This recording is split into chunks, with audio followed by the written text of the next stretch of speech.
Alright, what up, everybody? Back at it. So, I was trying to set up earlier and got a storm passed through, so I missed like an hour and a half of nice viewing, and we're catching the tail end of the moon. It's about to set, so I think we're going to have like, I don't know, 15-20 minutes of some nice viewing, but that's fine. I have some slides we can talk about. Hope everybody's doing great tonight. 9:49 p.m. East Coast, edge of space. I see Mass Bishop Cognition. What's going on? It's almost Friday. Hell yeah, almost there.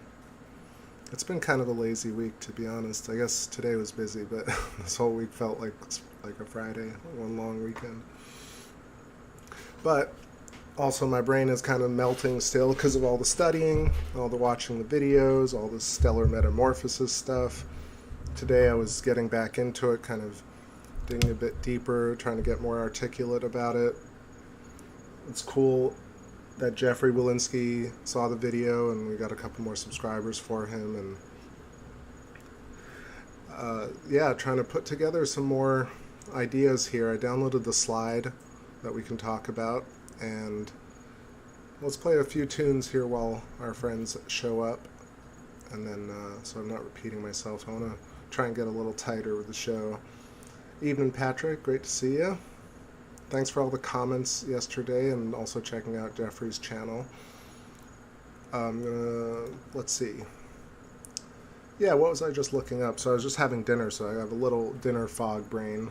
I thought I might actually not be able to stream tonight with this storm, but I peeked my head out the window and saw the gorgeous Luna. So figured I had everything ready to go. We'll catch a little bit. What is it at right now? We got 31.4% illuminated. Really interesting details in libration this phase, this cycle. See Chrysium and Proclus, Serenity coming into view, Tranquility, Nectaris. You can see Theophilus, Katharina, a little chain of craters right there. Maybe I'll try and do a little zoom shot real quick while we're getting set up. So yeah, I was just, what was I researching while I was eating dinner, and I was like, let me look up how the Earth was formed, how stars are formed, how the moon was formed, and just look up contemporary ideology or mainstream concepts on how these events occurred, and see what the latest render or latest discussion has been about it. And then I went back and looked at Thunderbolts Project and checked what Electric Universe has to say about planet formation, about how Jupiter was formed, about how the moon was formed, and then also went back to Jeffrey's channel and checked out more of the Stellar Metamorphosis mini kind of documentary style animation. So re-upped a bit more today. Hopefully I'll be able to answer questions if y'all have them, and maybe articulate it a bit better than I did yesterday in terms of how some of these processes happen, in terms of the elements and molecules actually forming and coalescing, and how certain gas giants don't really have cores yet, and how cores formed later on, like iron cores of Earth. And then it also kind of explains potentially a hollow moon scenario, which I didn't notice, which is very cool. Red Rum, ooh yeah, NGC, Cat's Eye. Nice to see you. Thanks for checking out all that stuff, as always. Hope you're doing great. I'm glad you're joining us for this session. Yeah, I would definitely love to hear your thoughts on the Stellar Metamorphosis idea, as well as if you've checked out any of the contemporary ideas that people have talked about. Right now, it's called the Nebular Hypothesis Theory. Hypothesis. But if you look up these animations or these mini, I guess, animated diagrams of how these things form, or 3D renderings of how these things form, you start to see where it really breaks down, and where Stellar Metamorphosis, when we look at it, and if you watch Jeffrey's videos, really has a much more holistic, well thought out flow in terms of how things actually happen. And really, he's not saying that every star becomes a habitable Earth and then a moon. He's just saying that right now we don't really see how planets are formed or have a really clear idea on how Earth-like planets are formed or how Jupiter-like planets are formed, and Mercury and the moon, etc. And this stellar metamorphosis theory is actually one of the few really clear thinking, all the way thought through concepts that really explains how it happens, how habitable Earth-like planets may occur. So I think it's really great. Yeah. Let's see. I check out everything recommended, says NGC. I appreciate that, especially that Shobo Genzo thing, the Alan Watts thing. Barely anyone knows that reference, so well done. Yeah, I guess not. You know, it's only been a day since I mentioned it, but it's super cool that he caught on to it and we caught his attention. He's on break right now, so there's so much info on his channel. It's kind of just like scratching the surface, and I've watched, I don't know, about 20 or 30 of the videos, so I feel like there's so much more to learn. And he's also referencing things like, you know, like I said, the chemical construction of things in terms of how elements and molecules actually organize in terms of shells. And where I got to today is where he was talking about, he had the diagram of like a cross-section of Earth next to the cross-section of a star, next to the cross-section of maybe the moon. And you start to see this is a very logical way of organizing, especially since if you're talking about a nuclear structure where you have a nucleus and you have shells, or you have a self and an other, or a human and a biofield, or a planet and a magnetofield. And you see that it's inner sphere core and outer shell interaction that creates, like I mentioned, consciousness. And if you watch Dyslexic Artist Theory on the Physics of Time, he explains it in really great mathematical ways, which mirror a lot of what Buddy James and also Dan Winter and Electric Universe talk about in terms of, you have these Birkeland currents, but you have cylinders, and then you also have vortices. And so you have these wave patterns of electrical currents, filaments, that are fractally recursive at all scales, that are fully closed system in terms of everything is connected. And you have this thing that I thought about today, which is branching. So essentially, you know, from the larger whole, Earth branches off, and then trees branch out of Earth, and then we branch out of Earth as well, and little hairs branch off of us. And on and on and on. If you zoom into a hair with an electron microscope, there's a whole ecosystem on each hair of our body. So fractal recursion is very provable and testable. And then if you add to that the nested hexagonal concept, or not concept, but phenomenon, you know, I've seen Donald Scott when he's talking from Thunderbolts Project, where he's talking about Birkeland currents and star formation. He was talking about hexagons and how he thinks hexagons are formed. I think he was talking about the hexagon at the pole of Saturn. And there's something called the diopteron instability, which is really a hexagon, but at each vertice of the hexagon you have this kind of twisted, almost what looks like a storm system, like a spiral. But they form hexagonal, you know, primitive geometry. What's interesting is how hexagons appear on the moon and planets in terms of geology, and Earth, of course, and all planetary bodies, but they also occur in cellular structure, and they also occur when you zoom in further, and they occur in space when you look at nebula and quasars and galaxies. And they also structure the human body too, because your eyes are basically side-by-side hexagons.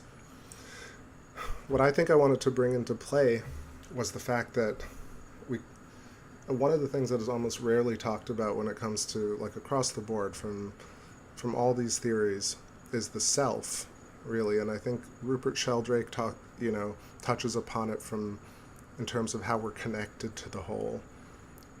And Eileen McCusick talks about it in terms of sound as healing and sound as life, and from more of a I don't want to say spiritual, I mean, she loves the physical part of it too, which is that we have this human biofield, this energy field. But then I think interestingly, the geometry can be proven by just looking at yourself in the mirror and realizing that the entire human system is constructed from this toroidal geometry, which produces, side-by-side nested hexagons, and the symmetry that is needed to create bodies. So not only is our human body and the structure and placement of everything in the body organized based on the fundamental geometry of the universe, but also the body self-assembles, which proves the fractal consciousness of anything that actually comes into existence that is visible, even in whatever wavelength, actually has its own spatial awareness, its own time, its own gravity, its own inertia, because simply those factors are created at the scale and at the moment of inception of that instantiation of consciousness.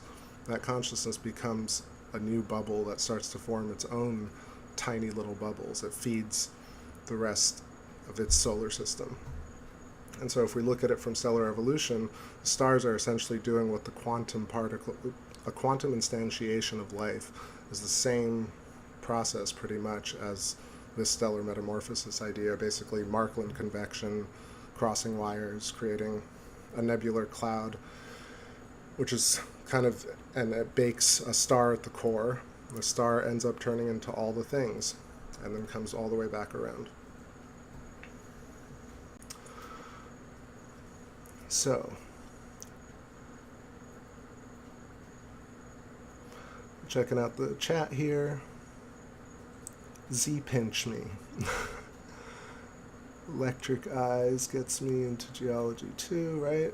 Everything seems connected because if the moons were planets, the geology stuff crosses over.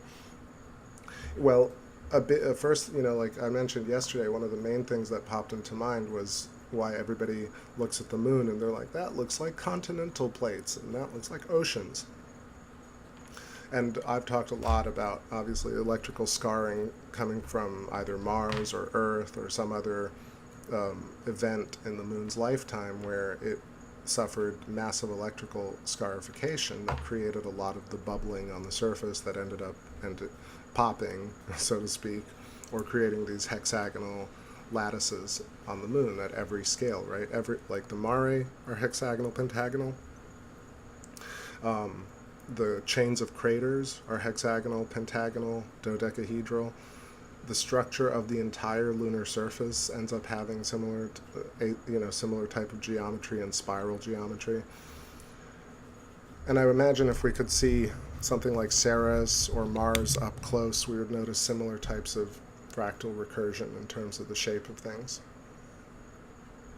NGC is saying we are bubbles in a Birkeland current.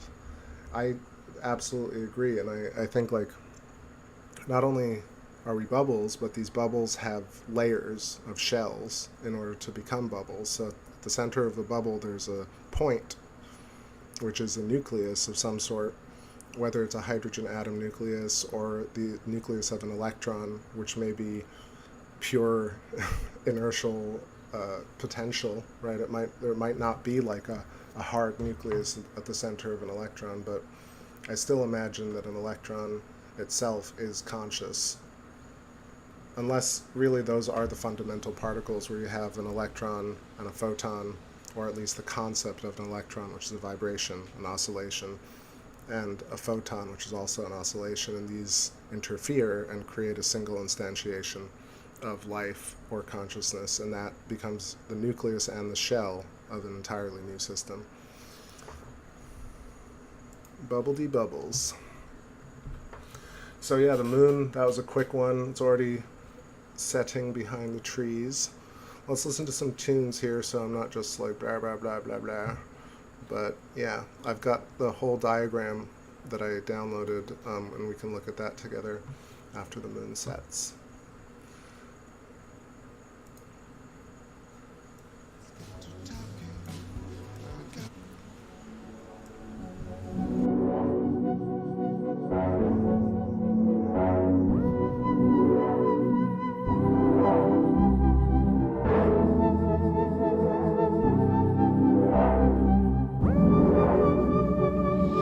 Space theater seemed no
of you.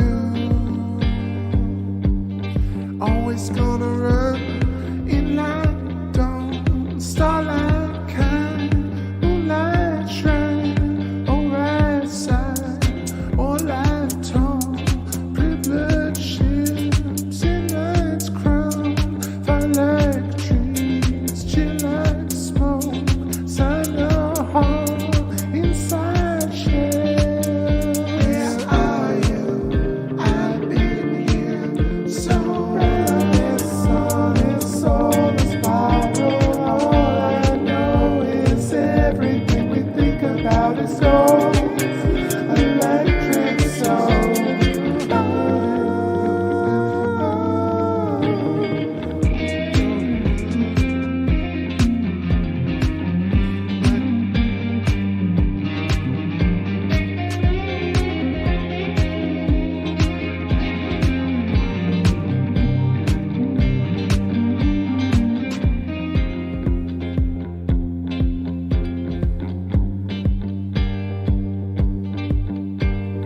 Every life you come along, locking right in. Oh, every night it comes about, knocking right in.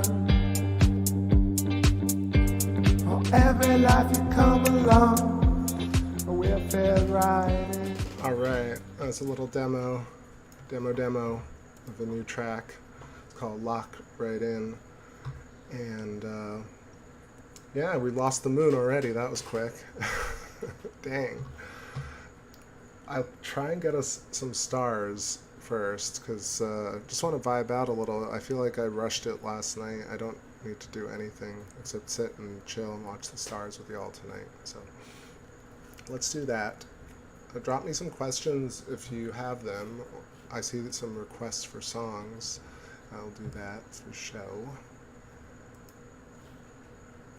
What was Cross the River? What's that one called?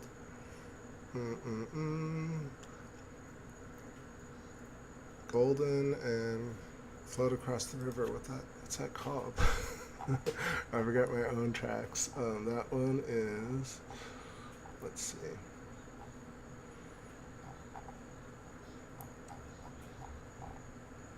I guess let's just put Golden for now, and then I'll find that one. And also let's see what stars are in the sky. So we got the moon setting, and I see one red star. That's Antares, so anti-Mars. Let's see if I can zoom into Antares. It's a variable red star in Scorpio, and it's actually a double star, but I doubt we can see both of them. Either way, we'll get some viz on some stellar cores, stellar stars. That's actually oxymoron, but I'll get us something to look at, some sparkly gems. Don't want you coming down my chimney. I don't understand your clothes. Enemies like Easter bunnies. I don't wanna play the pro. 44v44. Don't sweep the streets no more. Automatic Easter pressure. Cash machines can go to hell. I don't need your Easter bunnies telling me what news to sell. 44v44. Don't count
Alright, that was a little golden.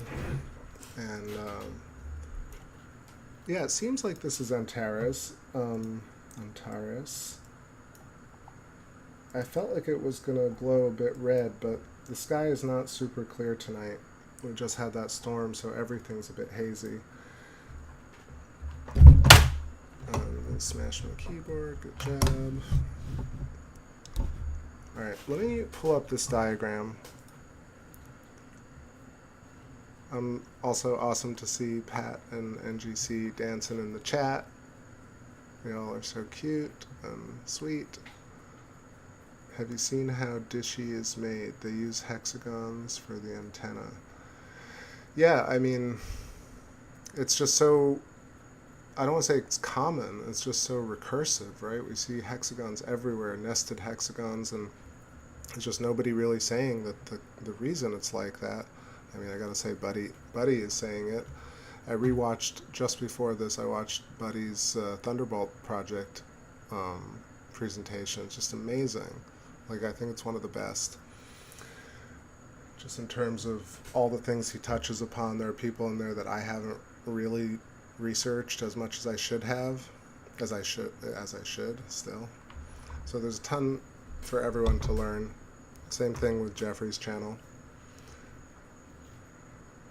Directional beams. I think it's really just that hexagons and primitive geometric structures end up really are trying to find a minimum, right? They're trying to find the minimum energy point of wiggling. So the least, everything is trying to wiggle the least, which is really interesting because that's almost like coming to your center, coming to peace. So everything is trying to be at peace. Of course, you're always wiggling. Nothing ever stops wiggling. But I think that's why we get these boundary layers, because things collapse into their strongest, most still point possible, like the most fixed point. Everything before that is, like, you could say a sphere or a circle, expands outwards omnidirectionally. And this ultimately forms boundary layers because it's trying to create the strongest form possible with the minimal energy point possible. And it kind of brings me back to Donald Scott trying to explain the hexagon at the North Pole of Saturn, or at the poles of Saturn. And he explains this diachotron instability. But he also talks about resistance from external forces that kind of force this geometry to be made. So he wasn't exactly sure about what his proposition was, but it was a similar type of thing where really the boundary layers end up kind of collapsing to a straighter edge, or like a side as opposed to a curve. And I think that's a really reasonable assumption in terms of the physics of how we see these hexagons in all forms, at all scales, in every, like from a compound eye, or a honeycomb, or hexagonal nesting of craters. Oh damn, Carolina, nice to see you. Hi, waving to you. It's funny, I thought of you the other day, oddly. I was going through, synchronistically, because I saw you in one of the old chats. I forgot at one point to continue archiving this channel, you know, just in case something happens to YouTube and I want to keep all the videos. So I was going back through all these old clips and all the old original videos and making sure I had everything, you know, hundreds upon hundreds. And I don't know if anyone's ever tried to download archived videos off of YouTube, but it downloads at like 1 megabyte per second. So it's absolutely, it takes so long. Even for like a 1 gigabyte video takes like 20-30 minutes, so you have to sit there, click, go through. But it's been good because I think I have the entire archive now off of YouTube. Hi. A conversation. I was thinking back at all the old people from the chat, you know, and I just remember you stopping by, and then I was just thinking about all the people who used to stop by and then who haven't, but because we do I did these shows for so long, and I do each show is so long, and I look at the chat incessantly. It's most of the time, about 90% of the time, I can remember if somebody's been or not been in the chat, and Anyway, your name popped into my mind, I don't know, a few days ago, so it's pretty fun. How am I feeling? Right now I sound a little sleepy because I ate a huge dinner and there was a storm and I was like, oh, I don't think I'm going to stream tonight, so I ended up like completely committing to lounging. And then I'd already set up everything and then I had to bring in the scope, so I might sound sleepy, but I'm quite excited, full of knowledge and hope for connecting some of the dots on all these theories.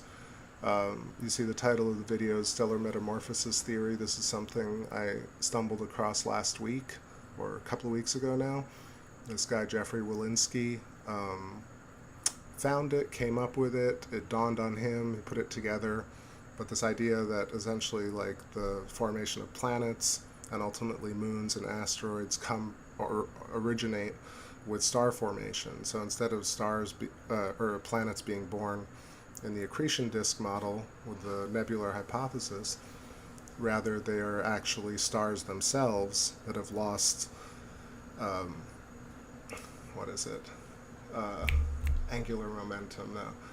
Inertial, angular, basically spin. Over time, stars lose spin and atmosphere and mass and ultimately form a core, and stars end up becoming planets in the most simplistic terms. So I think maybe this is a good time to bring up that slide. Let's see if I have it pulled up. All right, check it out. So here is the Stellar Metamorphosis main diagram, main slide, the Walensky-Taylor diagram. And like I said, this is Jeffrey Walensky's channel. I linked to it in yesterday's video. You can see it. He also commented on the video, so you can follow him and kind of dive into all the stuff that he's talking about. He touches on a lot of interesting concepts that are kind of tangential and also interrelated with all the different channels that I've talked about before, like Pierre-Marie Robitaille's Sky Scholar in terms of condensed matter and lattice structure on the sun. And then he touches upon, the existence of how dinosaurs existed and the gigantism phenomenon on Earth and how that might have occurred with different atmospheric pressure and a different type of Earth environment, potentially an Earth inside a layer of massive hydrogen atmosphere, and so we were basically cooked inside a star outside on the shell of a star. But what's more interesting is the layering of everything really being akin to harmonic cascades, or these shells that I've talked about in terms of how the human aura or the human biofield is layered. Every single layer represents not only a molecular, quantum molecular structure, but also a physical structure that we interact with in terms of how we remember things. So field consciousness. And so field consciousness, in a way, is mirrored or outlined by the shells around a star or planet. So the Earth's magnetosphere, ionosphere, these are the Earth's aura or conscious fields or plasma fields that store the information of Earth. And the Earth, as its own center, has a core and a shell, but it itself is the center of another shell, which it interacts with. So the Earth interacts with its own ionosphere and magnetosphere, and this is how Earth remembers itself, by having a conscious interaction of self and other, self being the planet, other being the shell. Whatever you perceive of as shell, whether it's yesterday I was talking about the Akashic record that is brought up in a lot of New Age discussion, but if you think about every single instance of life, from quantum instantiation to human being to planet to solar system and upwards and downwards at every level, creates its own field of consciousness as it exists. Once it exists, that field is created. Before it exists, that field is still potential. So the whole thing is ether. Ether is potential. Resonance goes through the ether and create a long structure of the Birkeland filaments, or this geometry that we've talked about, basically branching wires. If you look at your hand, anybody looks at their hand, you'll see the branching wires imprinted on our hands. It's actually really simple to prove this because we are in the image of the whole. Not in a religious sense, but also in a religious sense. We're exactly grown along filaments. And so we outline the Birkeland, an active Birkeland stack. So our chakras are toroidal fields that are stacked along a Birkeland filament that has a coaxial filament running through the back, through our nervous system. And if you look at your nervous system against a Birkeland current or a plasma filament, you'll see the similarities. Then you look at a planet's surface and you see the tributaries and rivers, and then you look at your hand and you see all the tributaries and rivers, and that the recursive nature of that is the proof that we are all in the image of the original inherent source geometry. And the way we manifest it is light along these filaments through oscillation and resonance. Consciousness ends up being the perception of self, the interaction of self and other in a loop.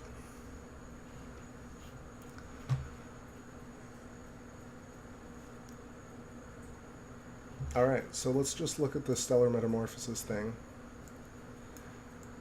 And let me know if you can see it okay. It's not super duper clear. Let me expand a bunch more.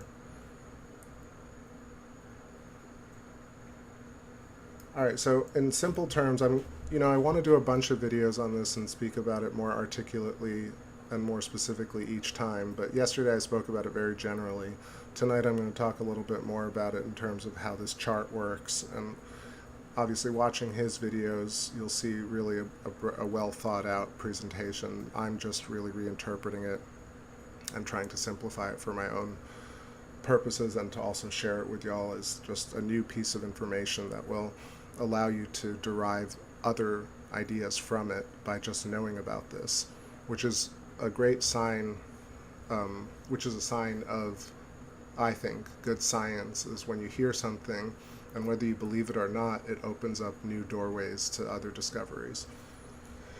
So what Jeffrey's proposing here, and Jeffrey and whoever he works with, I'm still learning about that, but so the way we, just to quickly preface it, with mainstream cosmology and nebular hypothesis theory is that this occurs, and essentially they say that stars are birthed at the centers of planetary nebula.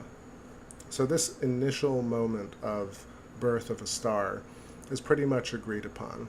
This is because we actually have proof of this. This being actually, this is NGC, right? NGC 6543, the Cat's Eye Nebula, if I'm not mistaken. So at the center of the Cat's Eye Nebula, you have a white dwarf, which is the first instantiation of what I say, the instance of consciousness. I'm going to actually see if I can scribble on this too. So let's draw. So right here, this white dwarf, you'll see it outlines the Birkeland filament. It has hexagons right there. Hexagon over hexagon. Well, that's not really a hexagon, but it's that. And it's a hexagon because it's circles or spheres pushing outward omnidirectionally and being resisted inwardly by the ether, or the pressure balance between its pushing out and being pushed in. So it's the interplay between self and other again. Right? You have these expanding rings you can see in the actual photo, and these layers not only sort out memory and time and field awareness, but they also sort out elementals and atoms and structures of molecules. And so heavy things and light things are determined based on these shells. Bright things and dark things are determined based on shells. And it's the same thing with us. If you imagine that when we're born, and we're little babies, this is the shell of awareness that we're emitting into the field. And then when you grow up and you're a larger person, this is your short-term memory, and this is your birth memory. It's become a very diffuse plasma layer because what's happened is you had all this experience in between it that is pushed out 1 year, 2 year, 3 year, 4, 5, 6, etc., up until your present day. And that's why yesterday you can remember bits of consciousness as opposed to dismember, and remember them by having an experience of self and other. Self being the source, other being the field. And this, if you imagine it at the quantum level, you have point source instantiation of consciousness along a filament. And that point source instantiation immediately creates its birth bubble. And so once it grows, it ends up having a much larger bubble. That edge of the bubble is the birth layer. The closest one to it is its contemporary, like, short-term memory. Membrane. Brain. Yo, Miguel, I see you in the chat. Hello. Dagger Spells, much love. Nice to see you. Okay.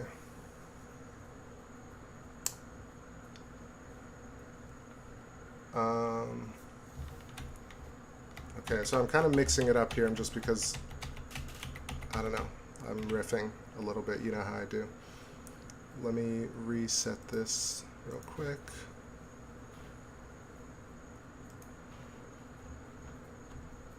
So yeah, what happens before this is interesting, right? Everybody's guess, but I imagine it's something akin to Markland convection, if you want to look that up, or I'll do a whole show on Markland convection, but it's actually, Buddy talks about it in the Thunderbolts Project video, and Jeffrey does it too. So, and Wal Thornhill has also talked about Markland convection.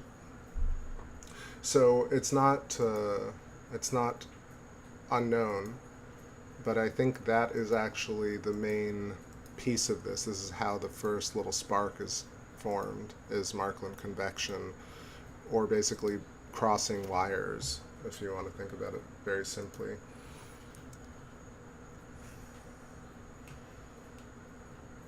Okay, so in my opinion, or let's just say that, right, this point is instantiated by 2 Birkeland filaments, or 2 electrical ropes, or torsion ropes, or vibratory oscillatory radiation through the ether.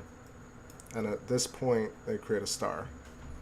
So that's how the first step in it. And the reason we can say that, because if you want to think about, like, what happened before things were born, before the star was made, how did this even happen, is that you had filaments in the ether that are in dark mode, that are already filaments, and because there's already oscillation in the ether, these ultimately start getting closer and closer and coiling up and getting tighter and tighter, and ultimately end up touching at certain points in space. And this is the branching of our reality. So essentially that's the first step. The chicken before the egg thing, as far as I understand it, is the potentiality of the ether. But the ether is filled with filaments that are just not fully active. Well, that are activated in some areas and not active in other areas. Some say it's a particle universe where the ether is filled with potential particles, and some of them are active and some are not. But that's the simplest way of looking at it. Hey, Wild Vicky, what's going on? You're late to class, everybody. I feel like very professorial tonight, but let's try and get through this. I know I might sound like a total idiot to some people, but I think I'm making some sort of sense here. Okay, so that's the beginning of a star. The beginning of a star is dark mode filaments cutting closer and closer, coiling up, coiling, and then touching, simply touching, creating a spark. This spark ends up making a huge explosion when it's first born, right? And then it starts traveling along its path.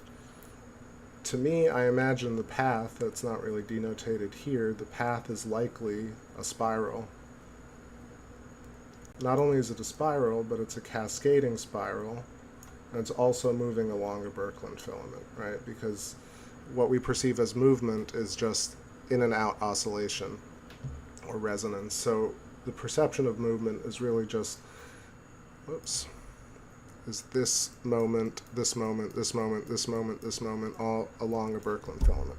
So that's what I see as part of this diagram too. So that's what these, and I'm not trying to, like, I haven't talked to Jeffrey or like change this model. I'm just adding stuff ad hoc here. Stop me at any point and tell me what you think.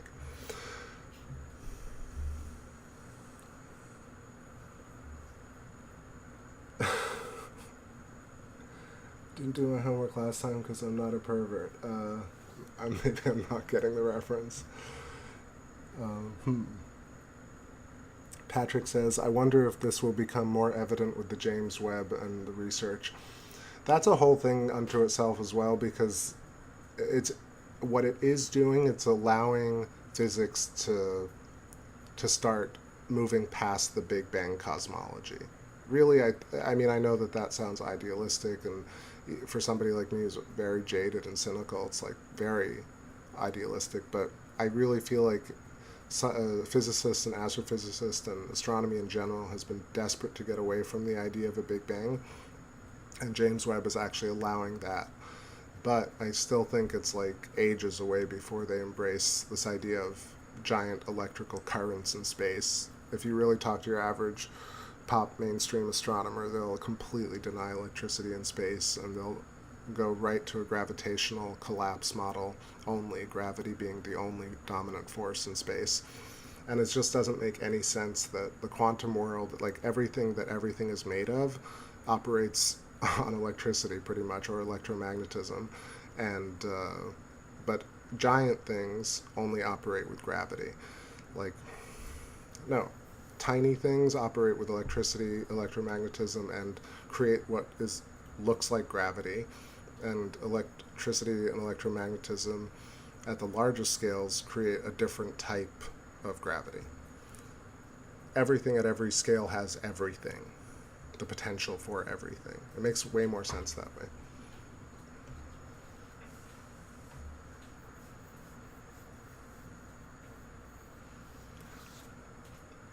I wouldn't say the images are fake.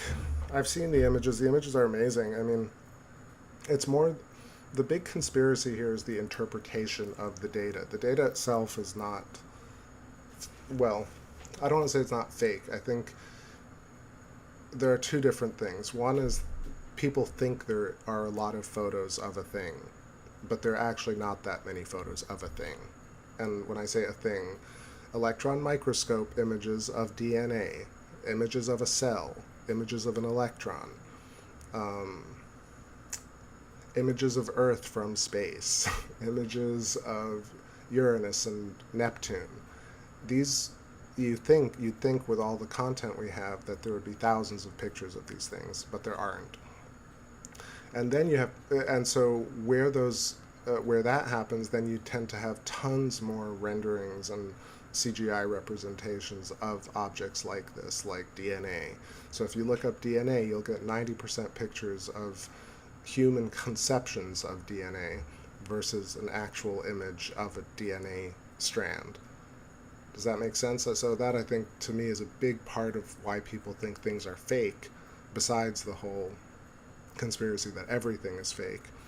But you have to take things in stride, like even coming back around to Einstein and saying, hey, like, there's totally idolizing Einstein, then there's completely denouncing Einstein, and then there's really realizing that there's somewhere in between. That seems to me the most logical approach.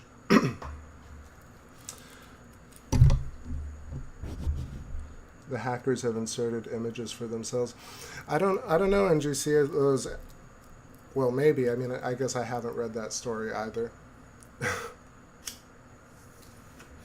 But I think the images of the actual nebula, those things, people have to actually sit and create those and stack them and then false color them.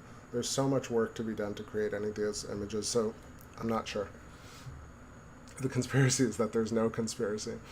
Well, that's also a little bit of both, right? There aren't the conspiracies that people think there are.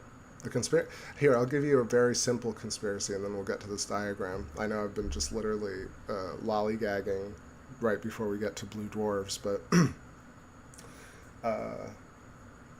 the idea that I've mentioned before, which is you see the moon, and you're like, where are the alien bases? Where are the flags? Where's the lander? And you don't think, wow, that's an unbelievable object, the moon, first, before thinking about the bases and the landers and the satellites and all this stuff, because we've been seduced to think that, oh, this first layer of things is boring, so let's look for this next layer of things. But the true conspiracy, or what it is, that the first layer of things, the fundamental layer of things, is in a way a lot more interesting than the second and third and fourth and fifth layer. And this almost is fractally recursive conceptually with the model itself. NGC says, I saw it on CNN, it's got to be true. I saw the images they put in. I guess I'll have to check out corporate funded media and see. Okay, so we're looking at this diagram. So we create a star, or stars are created, or one of our chakra Z pinches are created. So we got a Z pinch, we got a plasmoid. At the center of this, at the very center, right, black hole, I guess, that's where it's supposed to be. But really, black hole is counter space, so it's really the funnel. It's the center of the funnel pinch, inside at the very center. So essentially, it's the nucleus of the very smallest point. So let's follow this upwards. We got blue dwarfs, and then let me pull this down.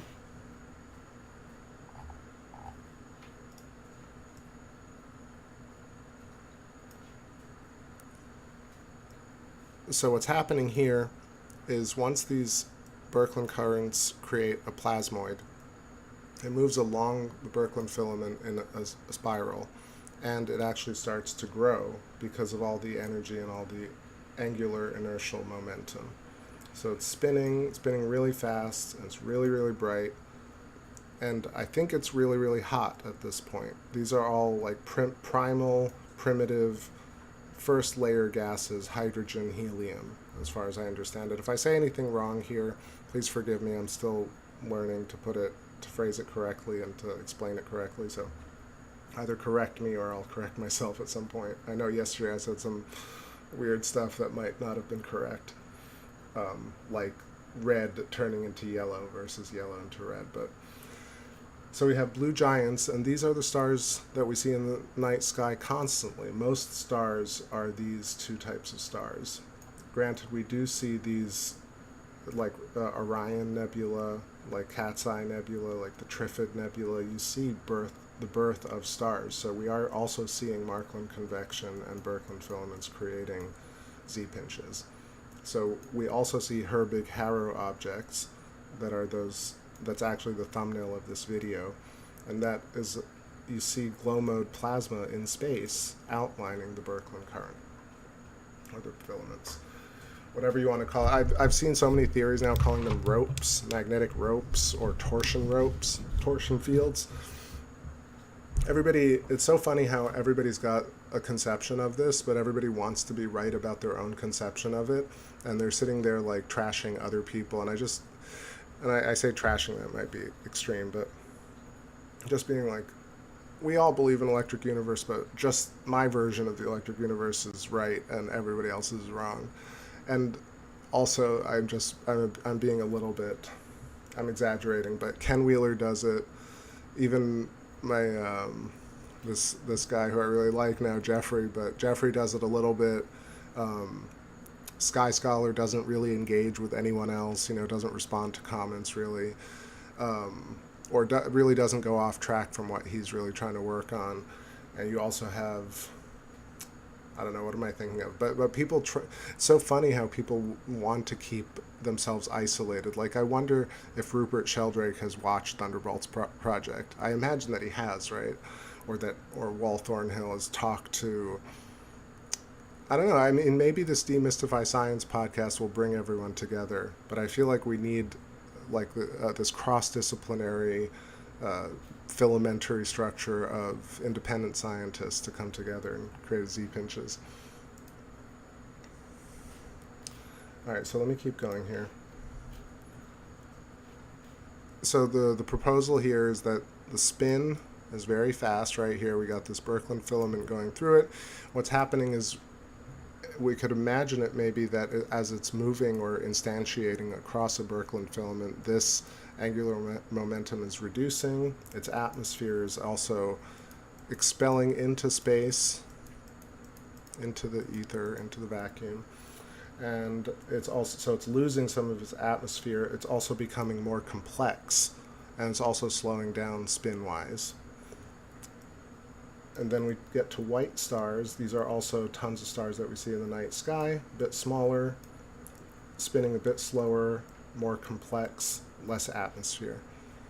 And then what happens, we start having this kind of index of refraction, so the color starts to shift a little bit. And you could say that we don't really see color, but I think things reflect or emit a certain type of color based on the chemical molecular composition of its structure. So the complexity of a yellow sun and an orange towards an orange dwarf is really what we see every day. The sun, our sun, this kind of convective, condensed matter lattice sun, which is really doesn't have a core yet, really. It's still forming a core, but it's a complex version of the one before it, of this much more simplified, much larger, much hotter, much faster spinning blue giant star that had much more primitive elements. And now our orange dwarf, red dwarf, these are getting much more complex. So basically our sun is cooking up materials, more complex materials. It's also emitting hydrogen and stellar material that's landing on Earth and the Moon and Mars and Jupiter.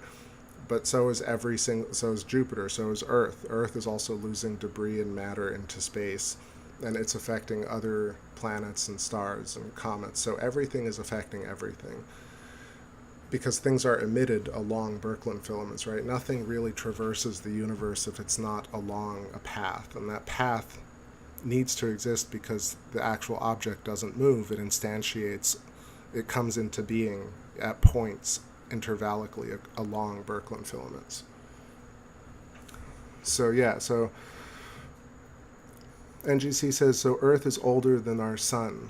So yeah, like much older. So there is the whole kind of thing of the age of things that I think Jeffrey's still working out. He does propose very specific dates, and when I hear him, like I have a little bit of not memory, but just like a little bit of resistance to wanting to just completely outright believe the age of things. And the simple reason is because the measurement of things like years and light speed, this is completely done from the frame of reference of humans.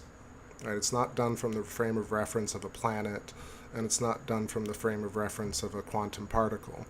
Only we as humans, from our size and our stack of plasma toroids, perceive the universe, the whole around us, from a perspective. That field of view, that point of view, creates what the rulers, time, the measurement of things that we impose or use to define the frequency or the magnitude of things.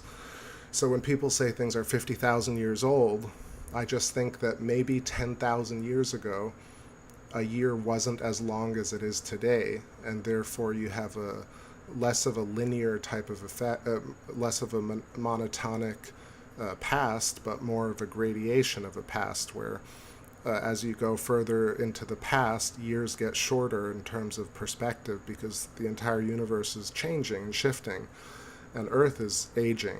So why wouldn't a year today, 365 days, give or take, would be equal to a year 10,000 years ago? Because the Earth's wobble might have been different, Earth's magnetic field, Earth's size, Earth's atmosphere, sun's size, our placement in the solar system. A year can't be taken, in my personal opinion, can't be taken as this literal fact that is linear and monotonic across all time.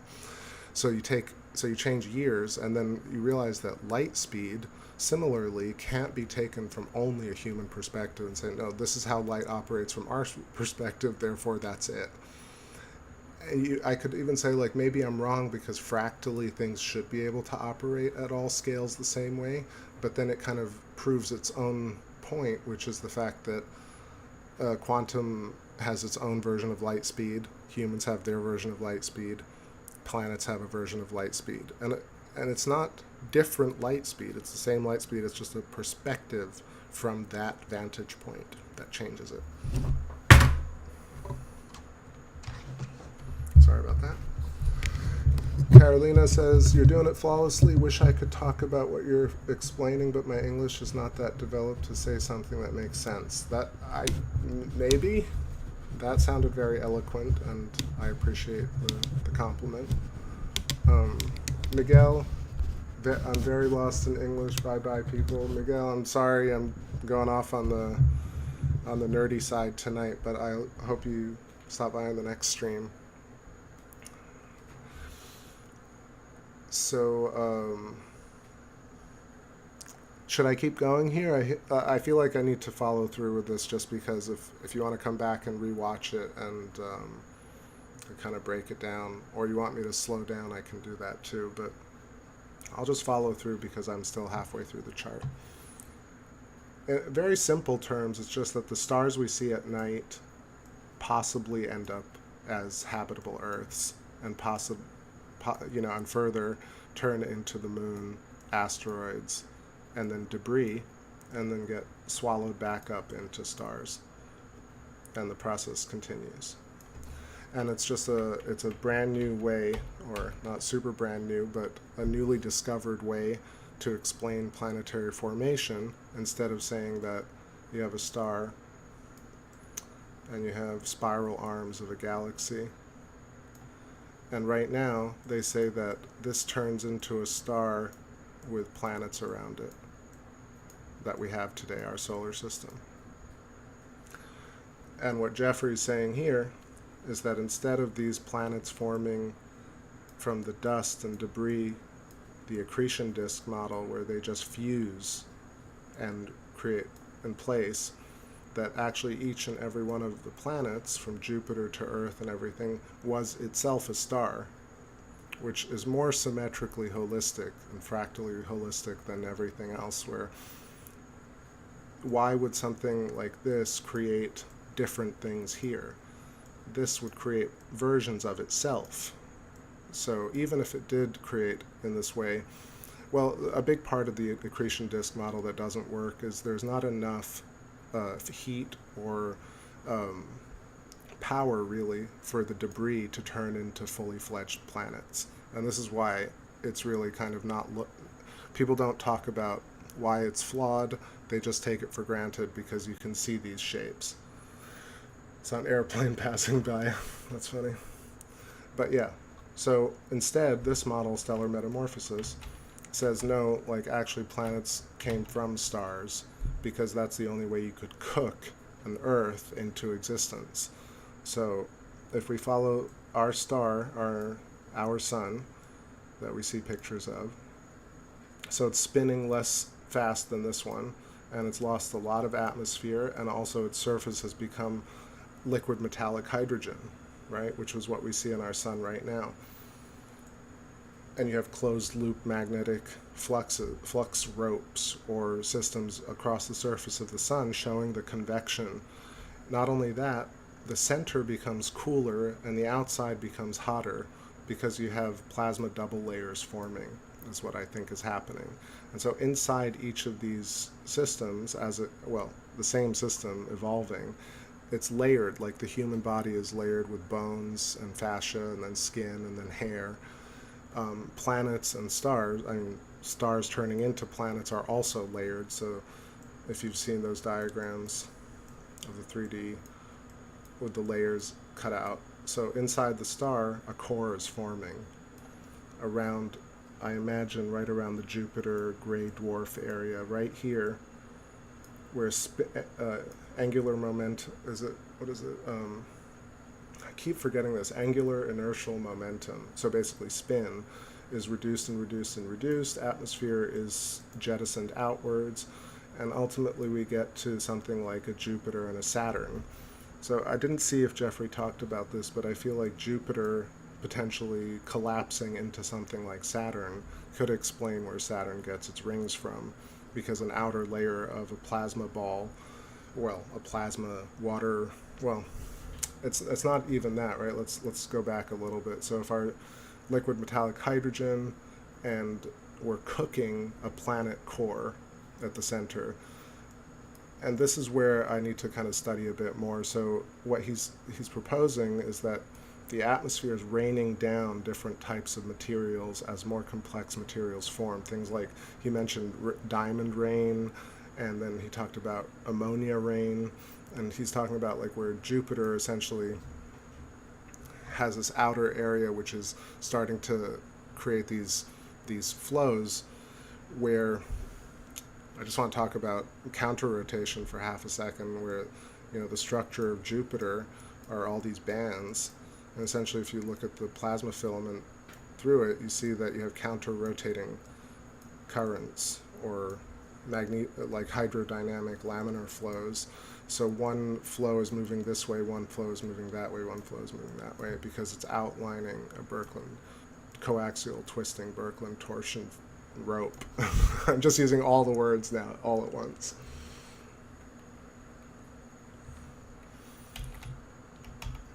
NGC says the direction of the rotation of the field is easier to understand by watching me doodle. Thank you. I think so too. It's helping me kind of define it and stay on track here. But so if you can imagine that inside the object, or really this, it's not just a star, right? This is a human being, it's a quantum particle, it's an atom, it's a molecule. Everything that instantiates in reality follows ultimately this type of process. Now, a big caveat here is the divergent point, where he's saying not every star ends up becoming the same thing, right? So stars probably explode, some stars don't make it. But then he says some stars do, and they turn into something like a Jupiter. Then you have Grey Dwarf, Neptune, ocean worlds, and Earths. And so this is a long period of time, right? So if you're imagining, again, take this part with a grain of salt in terms of measuring time and distances in space. But let's say it took a short amount of time and then a much longer amount of time for stars to become what we see as Earth. But the cool part here, which makes a lot of sense to me, is that something like Earth with its oceans and its land masses can be cooked to complexity inside a massive atmosphere like a Jupiter atmosphere. That to me is one of the most direct correlations with reality that I can imagine, because think about the complexity of life on Earth and how that may have emerged from an accretion disk, where just dust particles were merged together over a long period of time, and then life came to be on Earth. Whereas inside a furnace of extremely hot gases that ultimately cool and ultimately slow down their spin rate, right? So the spin rate is slowing down. So Earth now spins at a rate that is slow enough for us to exist on its surface without maybe flying off. But we are really like hairs, like filaments on the surface of Earth. So right now, trees and animals and plants grow off of the sphere of Earth, the oblate spheroid of Earth, like filaments. And we outline the actual filaments coming off of Earth and protruding into space. And if you look at it closer, people on Earth are at normals to Earth, so we're at right angles to every point on Earth. And we spiral and we twist and we wiggle on the surface. We're basically hairs on the surface of a giant object. And that giant object itself has layers inside and outside. So Earth made us the same way our body makes hairs. And when I say our body, I mean you. Each and every one of us made hairs, or is actually making hairs right now. Let's see. Jamal John says, who says that about stars? So this is Jeffrey Walensky, and who else was on this paper? I'll move it over in a second, but Jeffrey Walensky's channel is linked, and I'll link it later, but it's linked in the previous video from last night. You can just look up Stellar Metamorphosis Jeffrey, and you'll find his channel. For me, it's an excellent alternative, and it fills in the gaps of planetary formation, and as well it's a holistic theory of stellar evolution. So looking up mainstream cosmology versus this makes so much more sense, and Jeffrey is a sincere guy who has nothing to gain from obfuscating the truth on things. So this is just his ideas, and for me it makes a lot of sense.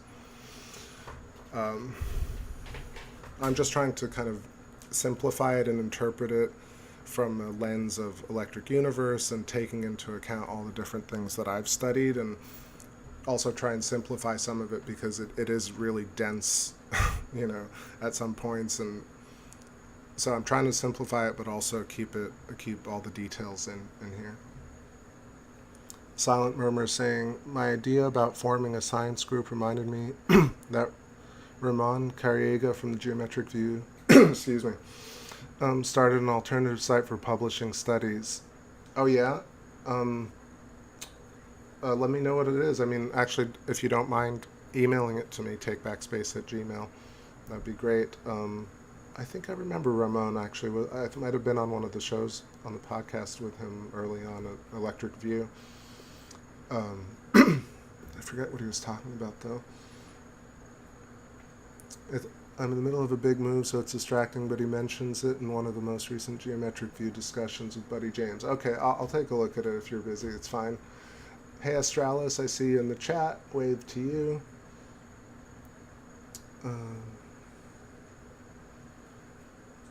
Did I miss? What else did I miss? Patrick says, storms make sense. I mean, that's what Jupiter is going through right now. It's riddled with storms. I realize it's not the only planet with storms, but it makes sense.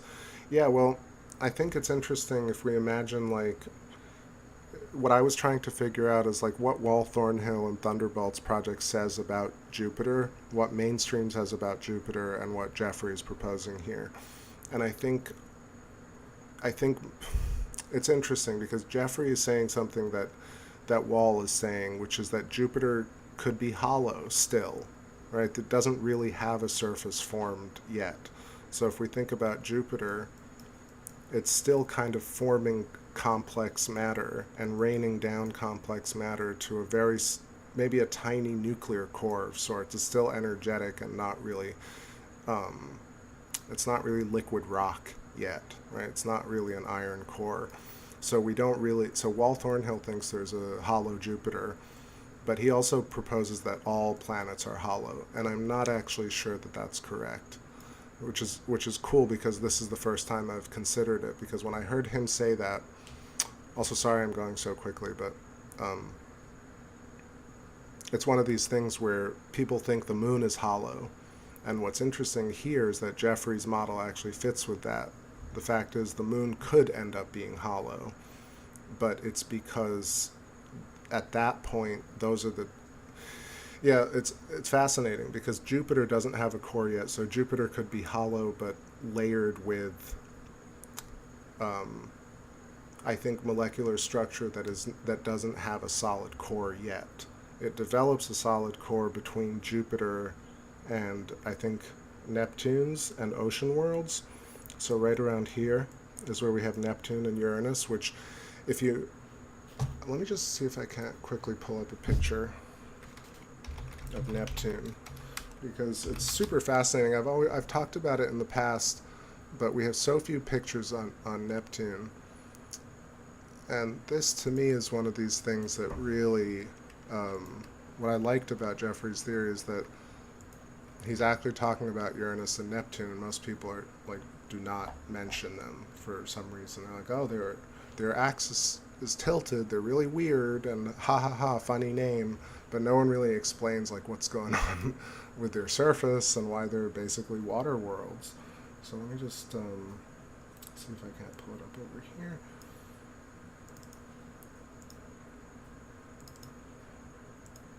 And I love Neptune. Honestly, it's like one of the coolest looking planets. So yeah, what he's saying here is that Jupiter's ends up, Jupiters, which are brown dwarfs, that are spinning far less than the original star, end up having a type of spin rate and a condensed matter collapse, or basically the evolution of matter, the complexification of matter, and it creates ultimately this water world. And so this is Neptune, and you see that it's pretty much all oceans, right? There are no real continents yet, there's no land masses, but it's far less it's far less convective and flowing than Jupiter, right? Although it doesn't mean that it doesn't have a Birkeland filament going right through the center, and it doesn't mean that this isn't counter-rotating currents.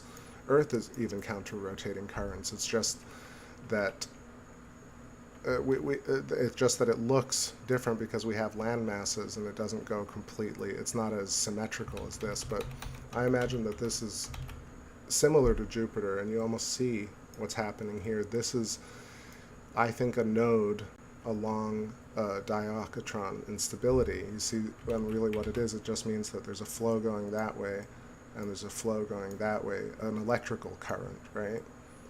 And the electrical current pushes matter this way, it ends up spiraling against each other. Like that. Goes that way and that way. But essentially things pushing against the rub is what creates the spiraling, or the nodes. So you also have Jupiter's red spot. Maybe something like this used to be a great red storm, but has now dissipated and cooled off. And now, so you have the oceans that might start creating very basic life, but complex forms of molecular matter. So hydrogen, if you imagine hydrogen evolving, hydrogen's also the primitive building blocks of life. If you take Ken Wheeler's idea of hydrogen, which makes a lot of sense, is that hydrogen is essentially hard light. Light that vibrates so hard, is so fast, that it essentially becomes matter. So hydrogen is the building blocks of pretty much everything. So everything ultimately is light in different oscillations or frequencies. But let's get back to this. So I see Genghis Khan, good vibes, and weekend, early weekend. I love it. Everybody's got taken off already.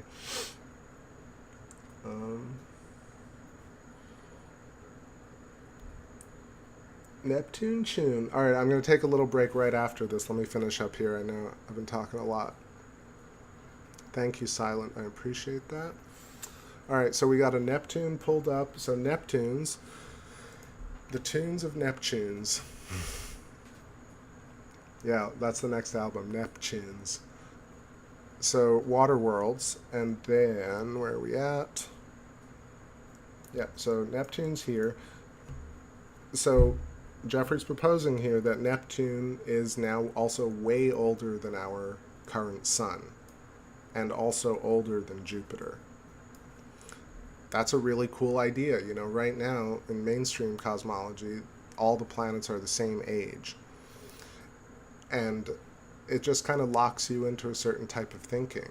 But here, we're living in a solar system with planets that are all different ages, and it allows us to really, it's the same way in reality. We see people of all different ages. We see babies and middle-aged people, teenagers, and elderly all coexisting, and from that we infer the timeline of human existence and life. And that's exactly what's happening here. It's really, really holistic in that sense, because it mimics what we see day to day. So planets and stars would be the same sort of evolution. Why wouldn't it be? Neptune, exactly. All right, so Neptune, and let me get rid of some of this scribbly stuff.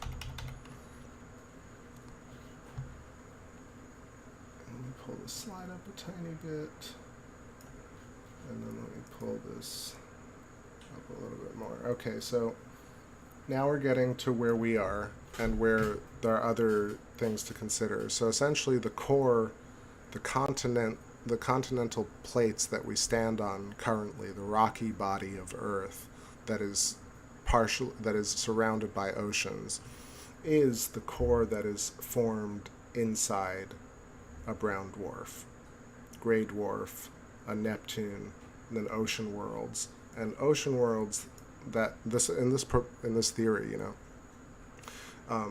the continental plates are the inner core, that was once liquid rock, essentially, now has become more of an iron core, rocky core, and it starts to expand as more of the atmosphere of these water worlds gets evaporated, oceans evaporate.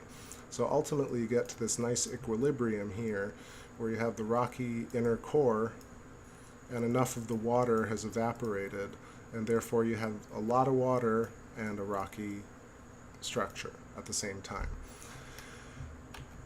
Now, the rocky structure, we could go into like expanding Earth theory. We could talk about Pangea. We could also talk about the fact that maybe the core was completely, and this to me makes a lot of sense, that it was one spherical rock, right, at the center, or an iron rocky core, and the outer shell of this water world, like let's say Neptune, right?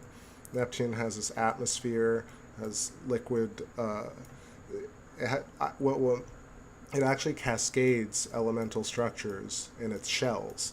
So the outer layer of water is evaporating, but it's also being pressured inwards, and you also have the inner core growing outwards because of the fact that it's losing more of its atmosphere, and you can excuse me, I'm choking here for a second. Let me drink something.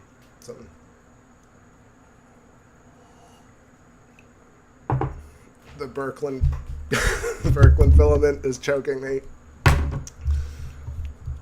All right, I'll try and wrap this up. So anyway, this is what I imagine what he's saying is, so the inner core has gotten a lot harder. It actually cracks open, and we also lose a lot of the oceans, and then we end up with Earth, which is a mix of rocky body and oceans at the same time. And why this, even though this seems complicated, this actually makes way more sense than oceans were deposited on Earth from another system, or that we don't really know, which is pretty much the mainstream idea. Is like, we don't know where Earth's oceans came from. Maybe they came from inside. But they didn't. They actually formed inside the giant atmosphere of a star, and then ended up dissipating up to a point that the inner rocky core reached an equilibrium with rocky core and ocean. And that's the Earth we live on today, which is represented over here.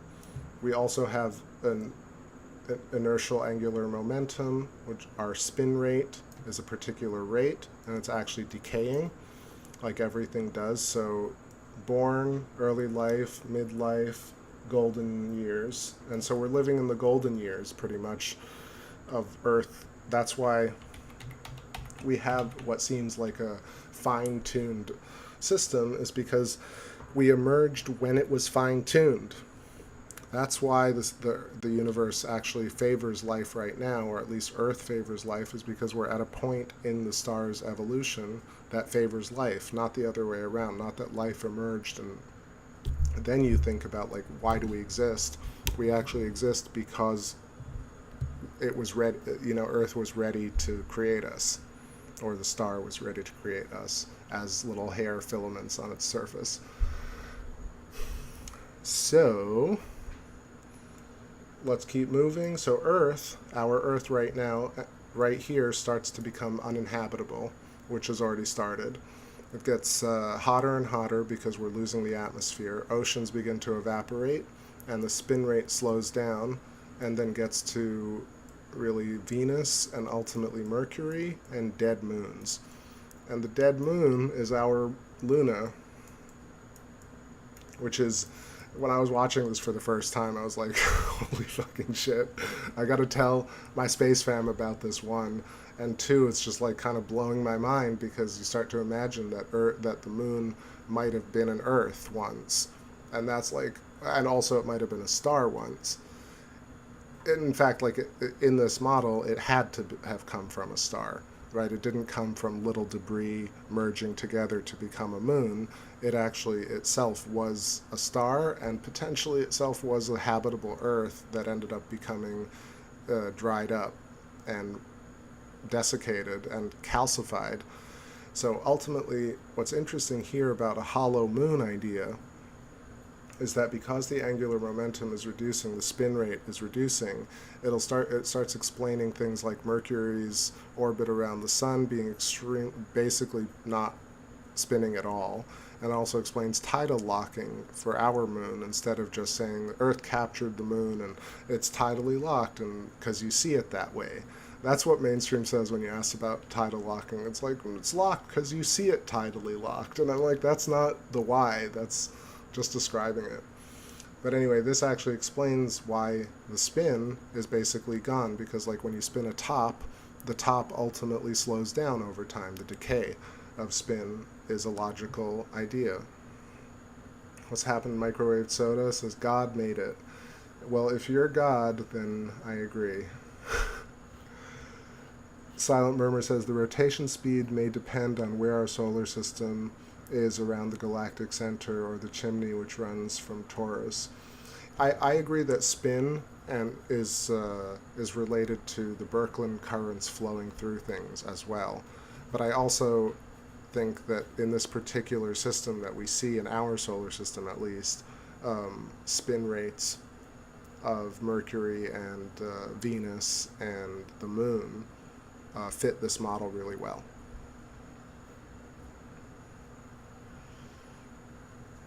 Silence says, for example, Earth's apparent spin is faster the past 1 to 2 years unless the sensors are misreading the timing due to extreme radiation. I'm not sure how to answer that exactly, because like I do imagine that there are certain things being measured. You know, maybe it falls in the category of like the cosmic microwave background being measured as a thing when it really could be another thing. It could be the water on the oceans rather, or just the static noise that fills the whole universe versus just our local super system. But I guess the point that I'll make there is that maybe Earth does have variable spin, or maybe it speeds up and slows down in certain periods. This is also over a long period of time, right? This is over what Jeffrey's proposing is billions and maybe hundreds of billions of years from the Earth becoming the moon. So also this kind of breaks everything down, right? He's saying that the moon may be 100 times older than the Earth, and the Earth might be 4 billion years old. So that's the proposition. I mean, that is where, like, I'm sure a lot of people would be like, wait, that's crazy, but I don't know exactly if I agree with those age determinations, but this is what's proposed in it, and it makes sense in terms of, like, especially if a star grows fast, it's a bit like things decaying slower and slower as things get older and older. It's almost, it makes proportional sense. Our days are exactly, that could be true. Our days are getting shorter, but so time is not exactly the way we experience time, or the way we're taught about time, is that it's a fixed value, when in fact it's an evolving value. Same thing with our rulers, how we rule our system, or we measure the frequency of an event. That's what time really is. Time is basically measuring the frequency of one dot to the next. And what's interesting, if you think about the one dot to the next, that is self and other instantiating a layer of time. So we are co-creating time with our shells. I think it makes a lot of sense in terms of the fact that there is no future until we make each moment of the new future. And then once we've made it, then we can re-experience it through the field.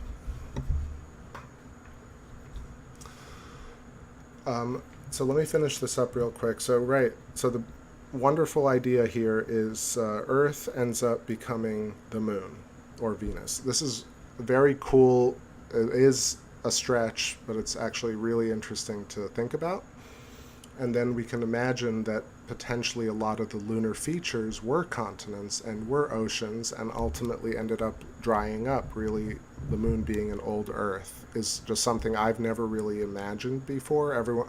We came close to thinking about the moon as a mirror image of Earth. The moon extended Birkeland currents to Earth, in which case we created similar land features. But I actually think it's much more logical that fractally the moon's surface looks like Earth's surface, because that's how all Earths end up looking, because they have the core that ends up becoming continents, that has oceans because they were formed inside a star. It actually gives you a much more generalized idea of how planets are formed. In that case, a desiccated moon like our own looking like an old Earth makes a lot of sense. Okay, so this is where a little bit changes, a tiny bit changes for me, which is that Jeffrey just talks about how the moon turns into asteroids and comets and space debris. So this is where the proposition is that, if you follow the Stellar Metamorphosis video that I linked to, he says that at the point where you have a moon or Mercury, which is essentially the remnant iron core of a star, the last steel marble, if you will, or the iron marble that was at the center of Earth, now ends up being the surface of that planetoid, right? And so we have a Mercury here, and the tiniest, and this is where he's saying that things start to collide. Smaller desiccated planets and moons collide into one another and shatter into asteroids and comets. So if we look at Oumuamua, or we look at some other types of comets, Comet 27P, we see what are essentially chunks of cliffs, like stratified rock, electrified chunks of rock that look like they were scooped out of a valley or out of the surface of a planet. Now, I believe that we have these objects, and I definitely believe we have these objects. We can see both of these. Now, how these become these, I feel like definitely could be the case that things smash into each other and create these objects. But alternatively, this is where Jeffrey and I a little bit diverge, is that this could be what I talk about all the time, where like objects like these get within each other's radius or their field, and they exchange electrical static charge discharge and excavate chunks of debris from these planets. So Mars, Valles Marineris, the Moon, Venus, etc. So instead of them smashing into each other, you actually create excavation events by electrical arcing and blasting. And then those pieces end up kind of slamming into each other and creating pulverized rock. Versus something like our moon smashing into another moon. I'm not sure we see those objects. I don't think I've ever seen an object like that, which is essentially a moon but with a giant chunk taken out of it. So either when things collide, they totally pulverize, or maybe we have a moon that kind of exchanges blasts with another object, and they blast out chunks that end up being asteroids and comets. So this is where I kind of disagree a little bit. Not disagree, but I have an alternative way of looking at space debris. And then finally, we have space debris. And this is where Jeffrey kind of comes back to sort of agreeing with Electric Universe. He doesn't say it specifically, but this is where I heard it originally, is that comets are essentially also asteroids, right? They're just chunks of stratified rock that are electrified. They're not dirty snowballs, and they're not bits of matter that have coalesced. They're actually just chunks of moons that have been desiccated. And that asteroids have a certain type of orbit or spin, and comets have a much more elliptical orbit. So this elliptical orbit, because of the variable electrical nature of where it travels through, it creates the coma that we see on comets, this kind of glow discharge, as opposed to a dirty snowball melting we actually have an electrified piece of rock that's creating a coma because of the variance of electrical field nature, and so you have discharge. Finally, these comets and asteroids end up being tiny, tiny, tiny particles, and as we've seen with actual video, comets sometimes do a nosedive right into the sun, right here. So these particles end up all the way coming back and falling into suns. So suns eat up all the matter and the debris. Obviously we have tons of the debris and tons of moons and mini planets and stuff like that. I don't think we have planets that have huge chunks of rock taken out of them. I think it would look so cool, but I've never seen it. And then, yeah, this is the whole system. This is actually a logical, rational, mostly simple way of looking at the entire birth and death of stars and also the evolution of planets. He's also saying that not every star becomes that. He's saying tons fail and go across different paths, but there is no actual mainstream understanding of how Earth or Jupiter was formed. When you really watch those videos and then you know this information, those videos just sound absurd at this. I just watched them today just to make sure I wasn't talking out of my ass, but go listen to mainstream's understanding of accretion disk model or stellar nebular hypothesis, and then put it up against this, and you'll see how much more sound this is than that is. So, all right, I'm gonna take a break here because my neck is sore. It's dinosaur at this point. That's terrible. All right, let me hide this. Let me put a song on. I think it was a little more articulate than yesterday, and I hope that made some sense. And yeah, again, I agree with a lot of it. Some of it I don't agree with 100, or just haven't really read enough about it. But man, does it fit in? Man and woman, it fits in so many cool little ideas, larger macro, micro ideas, fractal ideas, connects so many dots for me that, yeah, definitely well worth the deep dive. So thank you, Jeffrey, for doing so much work, and all the cats who have helped you out. I know Daniel Archer has helped you, and Baz, and there was another cat's name, but anyway, well done. Well done. Little break here. Got to freshen the drinks. Operator coming through.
No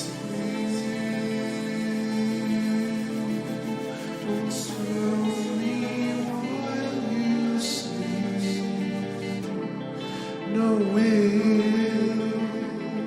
for the ones you left, and I crawl inside you. Fly, you're my hurricane. No sleep when I lost you. No sleep when I lost you. You're my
Alright, we got a little Saturn in view, and my tracking is awful tonight, but because I got the moon in the daytime sky, I had no other stars to track it with, but still, locked in. It's a bit blurry. I mean, it's just, the altitude's pretty high right now. It's also tons of atmospheric turbulence because of the storm that just moved through, so it's wibbly wobbly, Saturn timey-wimey, but nevertheless gorgeous. Our beautiful plasma electric god. Actually, looking at it now, thinking about what we just talked about, right? That Saturn actually is not this old, well, that's interesting because we say Saturn is an old sun, but in a way it really is actually an old sun. But maybe it's not, you know, the Earth old sun in the plasma, in the electric universe cosmology. Maybe it is, but that makes sense now, right? So we have Saturn potentially being an old sun, or in this model actually being an old sun. And then its rings, this is another video that everyone should look up, is like how Saturn got its rings. If you look up mainstream understanding of it, they say that actually something, that a planet or a moon exploded or collided and actually created all the debris, which to me is kind of one of those funny explanations, because it's hard to really imagine that one object or two objects would actually collide in the vicinity of Saturn and ultimately create these perfect electrical rings around Saturn. To me, the organization of the rings outlines the inherent fundamental shell structure. It also outlines the Birkeland filament, the toroidal structure, the inertial plane. All of this is really fractally recursive with an atomic structure, a human structure, and a field, and self and other embodiment of Saturn and its field. And Saturn itself, with its rings, also has a larger outer field, let me scribble a tiny bit. Gosh, I should probably, nah, I can draw this again. But this was good. That was a good scribble, that last scribble.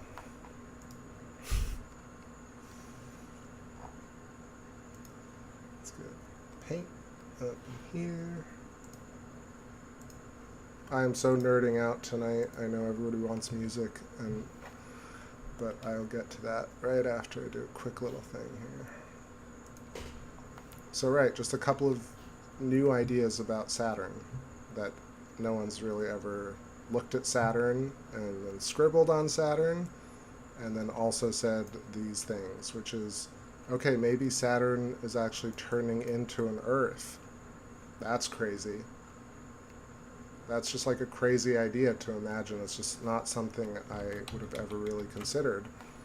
But let's say also that right before it had rings, it was much larger, like a Jupiter, and then it had a massive electric discharge event, and this outer shell structure actually collapsed because of the pressure and created the rings. And the inner core, one of the inner cores of Jupiter, actually is a more complex planetoid like Saturn. That's really cool.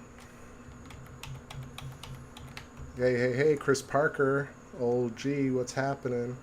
Rocks, shadows, gutters, my usual. Love it. Oh, just shut up. You guys talking about how stars fart and planets are poops? Pretty much. Do I think, Silent says, do I think the newest Phantom Galaxy image is photoshopped? So, a quick thing about photoshopping, all the stuff that you see with nebular clouds or anything galaxy related besides pretty much Orion, M42, the Trifid Nebula, and a couple of others, all of those are photoshopped, so to speak, right? Because Photoshop basically, or whatever, PixInsight, allows you to just bust the levels of the signal to noise and also stack hundreds of images to create those, anything that you see with nebula at all. Like I said, barring a few pieces, a few choice objects, are pretty much Photoshop. Just is the way I look at it.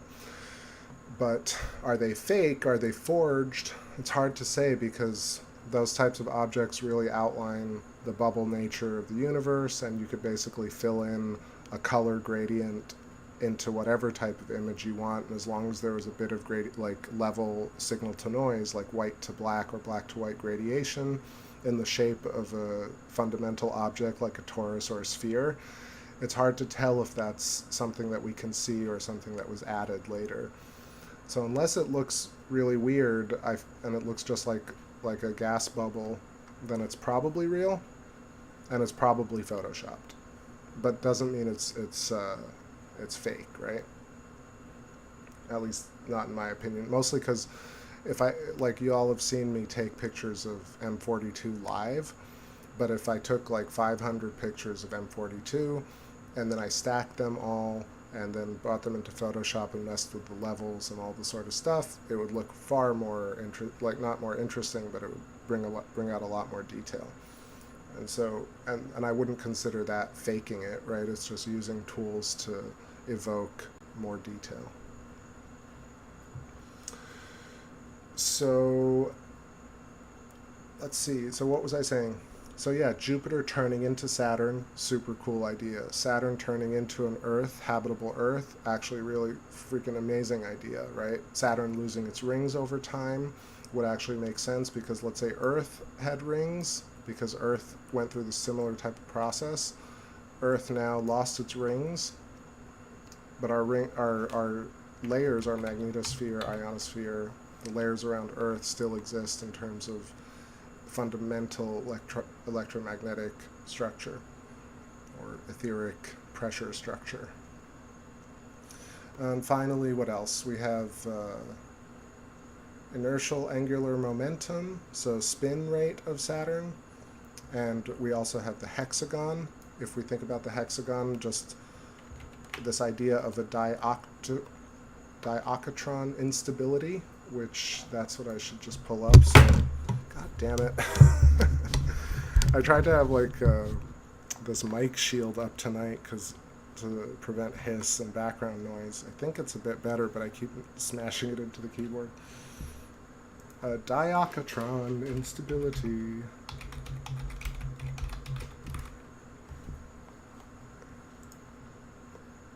Let's try and pull up an image here. What's very cool about a diocatron instability is that it also looks like a folded protein. If anyone remembers, I was talking about that. Protein folding is this huge thing. It's a bit like string theory, where they're like, I wonder why proteins fold, and when they fold, they perform all these jobs. They can perform work. But the real thing there is that, or at least the thing that I notice, is that if things can fold, then they are aware by the very nature of them being able to perceive spatially. So proteins are conscious, if you want to say that in a more simple way, that proteins are aware of their surroundings and they can interact with their surroundings and perform a certain type of task. Therefore, like, every single part of our body is actually conscious at its own level. That's amazing. All right, where's this image?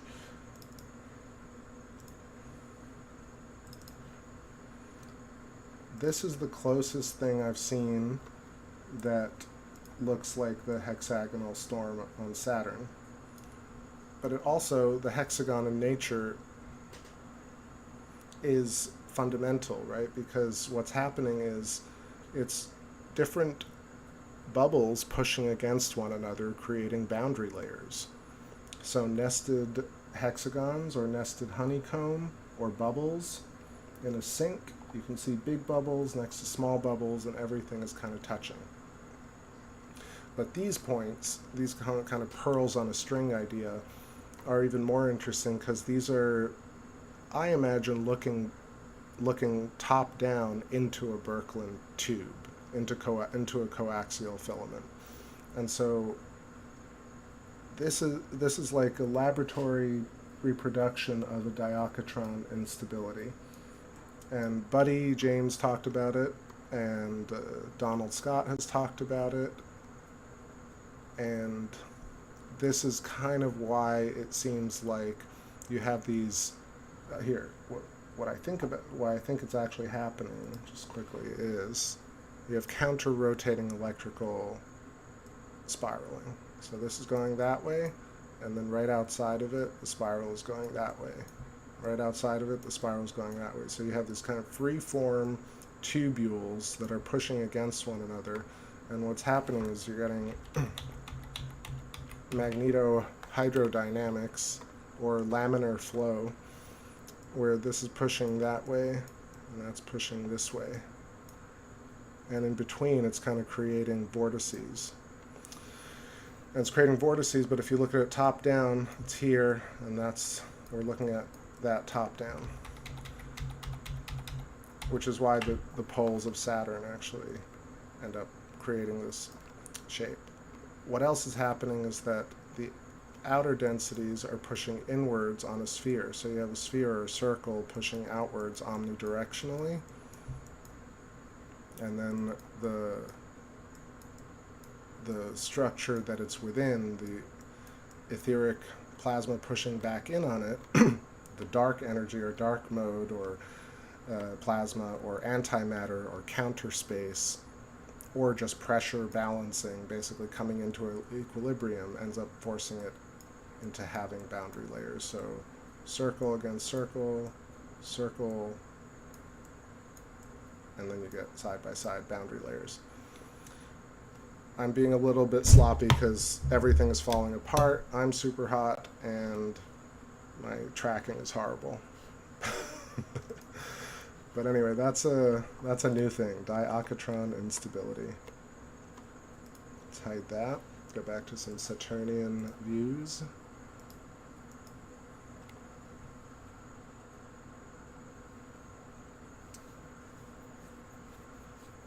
Old G, thanks, Slime.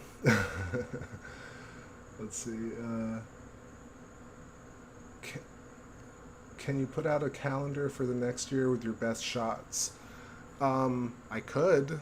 I could if I could get my shit together, maybe. I have some good shots up on Flickr, which somebody could help me put into a calendar. Those are still some of my best shots, mostly because I sat and processed them.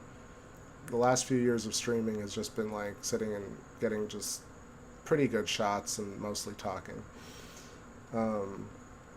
On the chart, you mean the diachotron instability thing? Here, I'll link it. This is what it's... let me see if I can just link it to y'all. It's actually on the plasmauniverse.com here. H.F. Webster.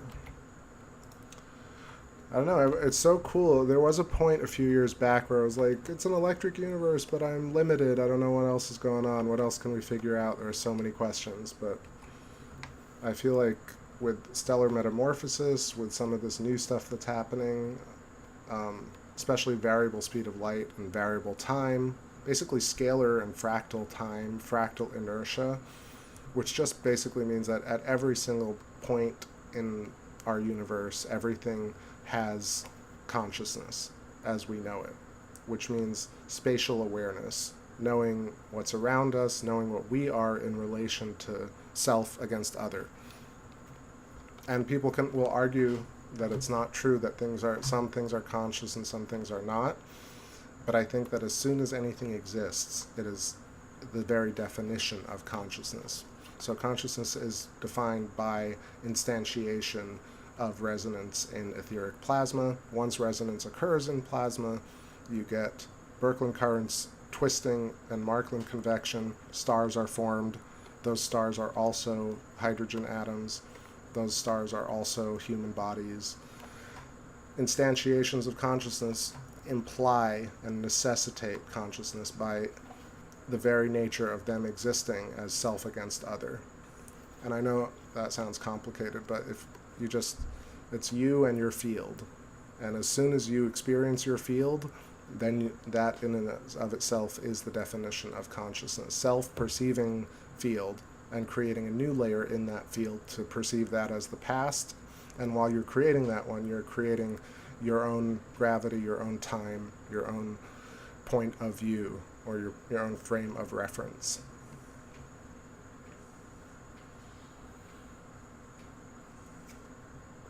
Diachotron instability. I think that's how it's said.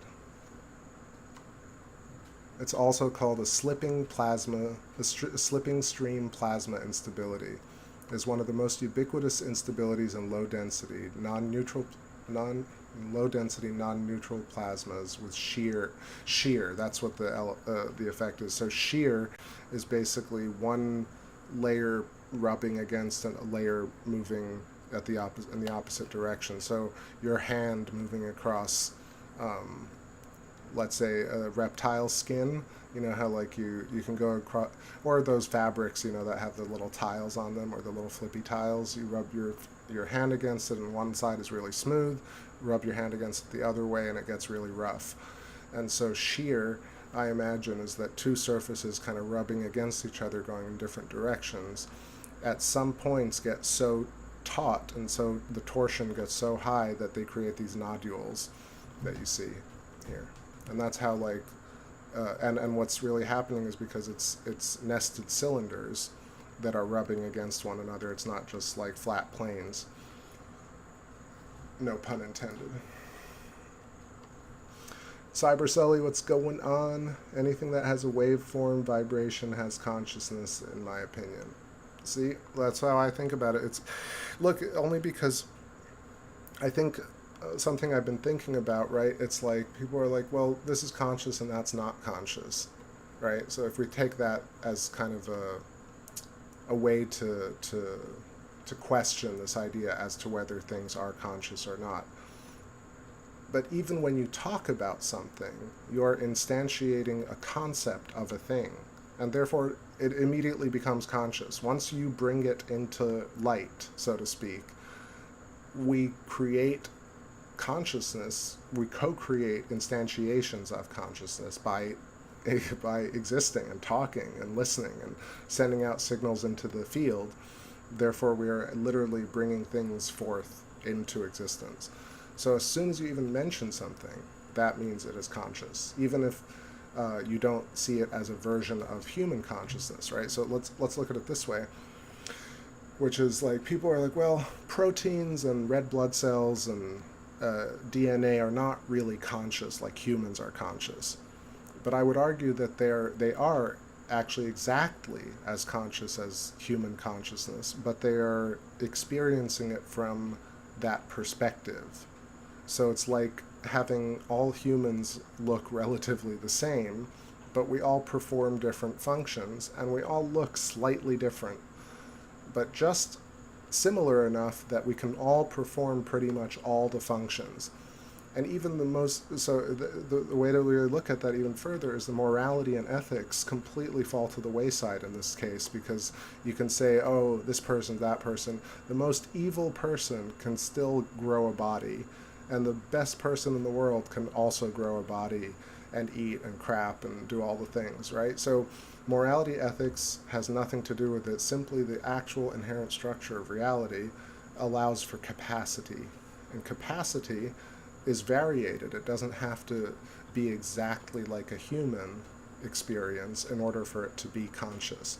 So it makes a lot of sense that planets are conscious and DNA is conscious at from its frame of reference.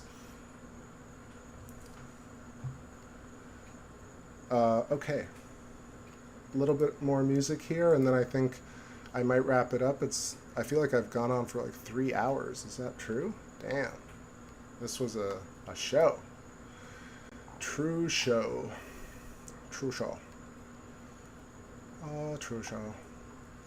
Let's see. I know that you'd requested a track, NGC. And here it comes in. Comes in now. The cost of life delivers who it will, so we can survive. Oh yeah.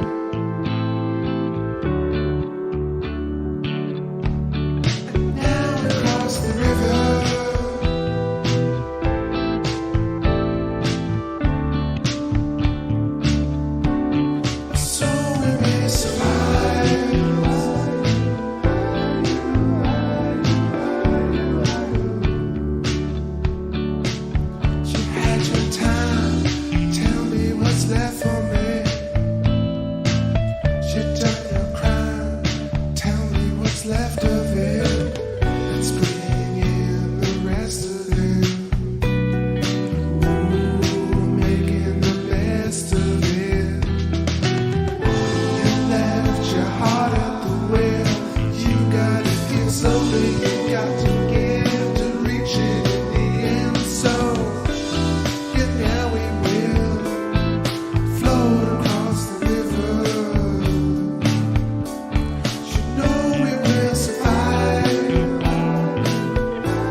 Hey, y'all. So I'll get back to the music in a sec. I think I've run out of things to say tonight, but no, that's not true. I can keep talking. But just wanted to say, please, on Bandcamp, nobody buy anything anymore until I make another announcement as to what I'm doing with that. But you can definitely listen to tracks there, and also on Spotify. So, yeah, let me know what you think I should do in terms of releasing new music. Should I just put it up on YouTube? I don't really want to work with these platforms that... just the honest truth is they use third-party systems to run all the taxes on TuneCore and Bandcamp and all this stuff. And the last time people bought music on Bandcamp, thank you so much, everybody, for doing that. Since then, they've kind of triggered this tax thing, and I'm just like, I'm definitely paying my taxes, but I don't really want to run it through Bandcamp necessarily. So please don't buy anything from there until I make another announcement. Also, maybe I'll just release albums directly on YouTube as compilations. Let me know what you think of that. Or should I release... it's going to take me some work regardless, but I have so much music to share. I also have all the old albums that I want to put up for everybody. So maybe I'll make like long-form YouTube videos on this channel where you can listen to all of Captain of the Stars and... what's the other one? I forget my own albums. Vibration Theater and Calling My Mind, and also all the other ones in between that I've missed, because I haven't even updated Bandcamp as much either. But you can't download from PooTube. I know. Maybe I'll just make them available as a direct download from like a Dropbox account or something like that. I'll have to figure it out.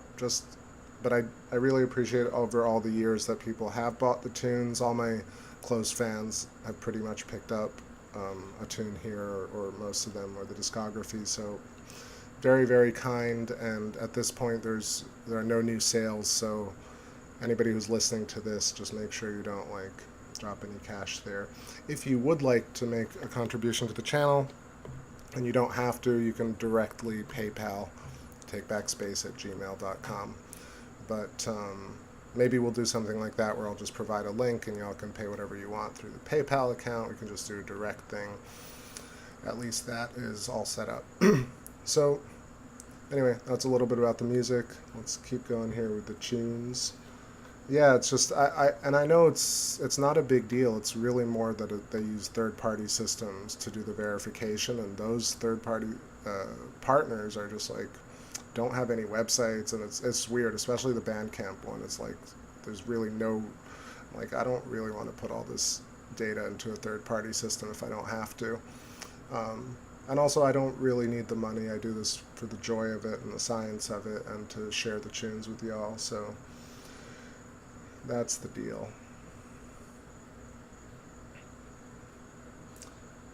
Bring Me Back, I can do that. I love that you like that song. I feel like I want to fix it in some way, but I don't know how yet. But anyway, here we go.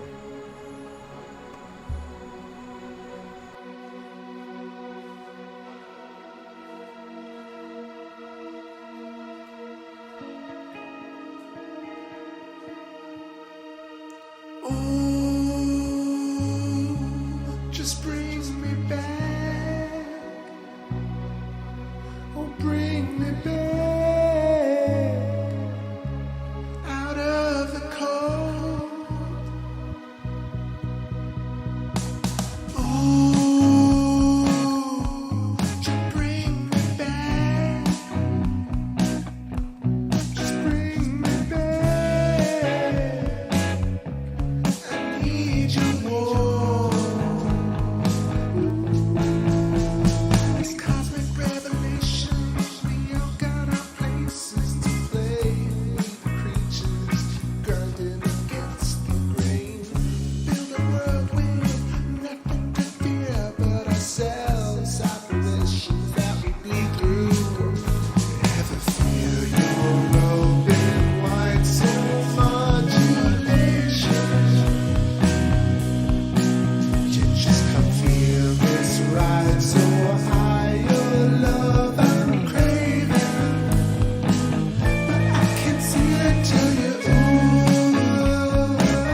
been beaten from the heart. I know, no lie. I've been thinking about you all night. Why? No why. I've been waiting for your white light, light. No why. I've been thinking that you should be mine. So call me up, up, up, up, up, up, up, up, and let's get down, down, down, down, down, down, down, down. So call me up, up, up, up, up, up, up, up, and let's get down, down, down, down, down, down, down, down.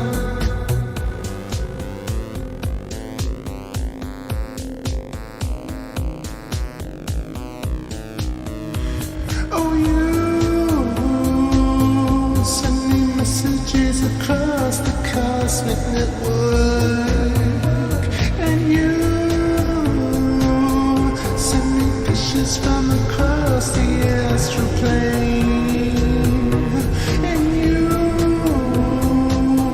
send me cryptic kisses across the matching network. So call me up, up, up, up, up, up, up, up, and let's get down, down, down, down, down, down, down, down. So call me up, up, up, up, up, up, up, up, and let's get down, down, down, down, down, down, down, down.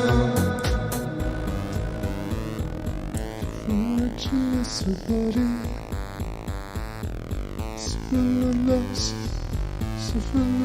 somebody.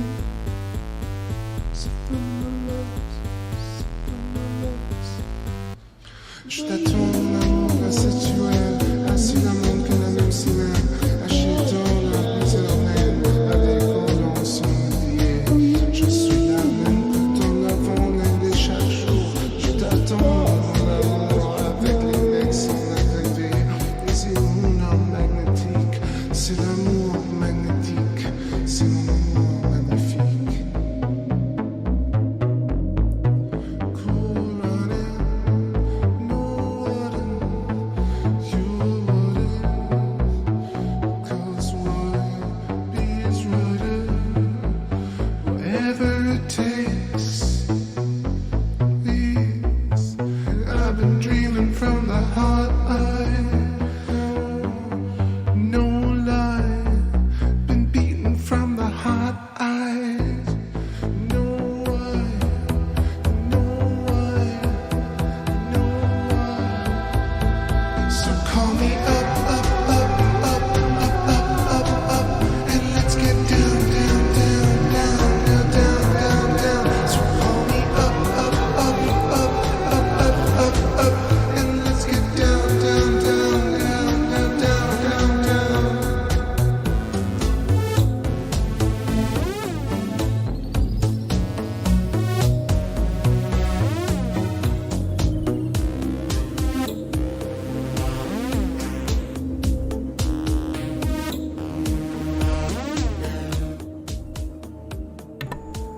All right. A little willpowered up in here. Up, up, up. I kind of miss doing the live show. It's been kind of tricky lately with the whole new setup, and then just not a lot of views in the other room. So we'll see. Soon enough, I'll get it going. Love to see everybody vibing out on the tunes. Thanks for all the kind comments, everybody. It's the best part of the show. The science is right after it, but music sharing is the best. I love it. Yeah, the views and tunes are born from the same love. It's true. It's hard to really pick. The science is also pretty great, because even though like it's just a few of us, we're talking about the absolute most contemporary ideas imaginable.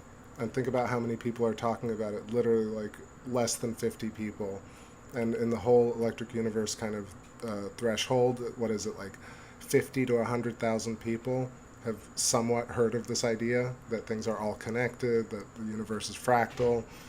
Of course, many, many more have seen it in movies, and many, many more are excuse me.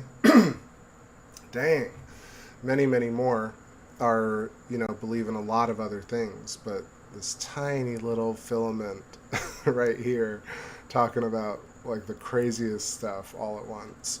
That's how I feel, at least. Like, I just want to scrape every barrel and create all these new little branches into our universe and kind of just bring everybody together under a holistic understanding of things. Love that. Thanks for amazing comments. Thank you. I want to say what's up to Mimsicle, Renegade, what's going on, and Rastaman Lives, what up, and whoever else is lurking in the background. So yeah, I think I hate to end the party here, but I think I might call it a night. My voice is cracking, my back is cracking, and I kind of want to stream more over the next week. So tonight was a really, really super fun show. Really got some ideas out, articulated better, corresponded with Jeffrey. Anybody who hasn't seen it, at least go give it a whirl and see if it does it for you. And thanks for bearing with me as I kind of work through it as well with all the little scribbling and stuff. That's like just the patience that my audience and my fam right here exhibits is just second to none. So thank you. Let's close it out with Prism Dagger, and I will be back tomorrow if I can, or the night after, and I'm just going to keep kind of working through this Stellar Metamorphosis stuff. I'd like to talk more about the diachotron instabilities and kind of the idea of protein folding. Protein folding is a whole thing. It's just fascinating, but really it just implies, again, consciousness at all scales. Again, let's shout out Eileen McCusick, Rupert Sheldrake, Thunderbolts Project, Buddy James, all the cool Electric Universe channels, Electric Universe Eyes, Kronos, Greg J, See the Pattern. It's just great to know that it's actually growing a little bit, and because it's very hard to deny when you see how clear we can interpret the universe and ourselves.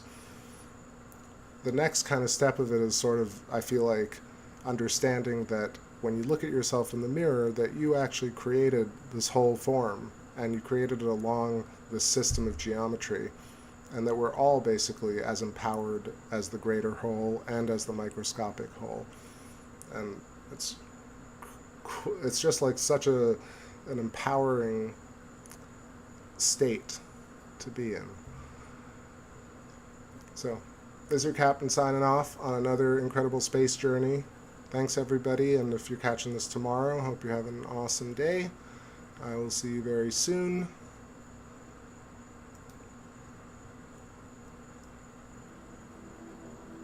Bonne nuit, mes chers amis.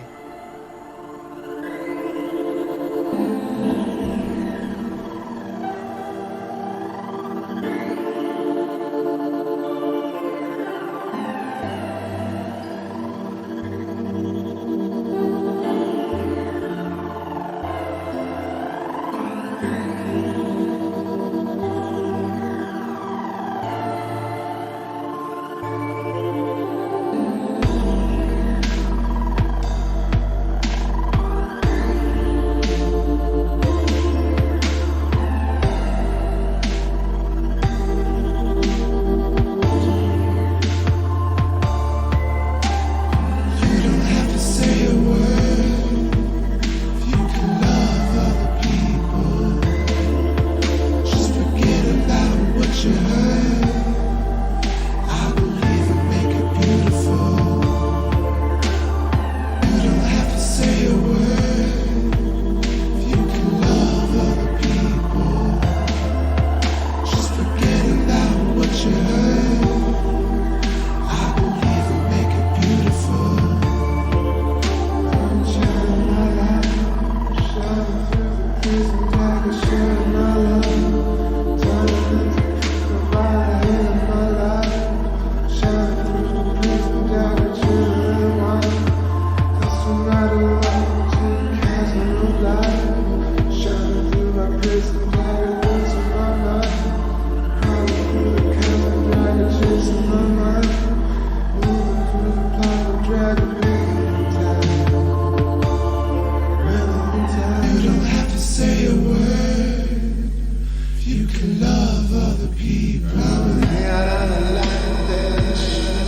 so. Their words cut harder once, side bombing mom and dad. Those times ain't coming back. Hard to know just how to feel, and could they ever know peace?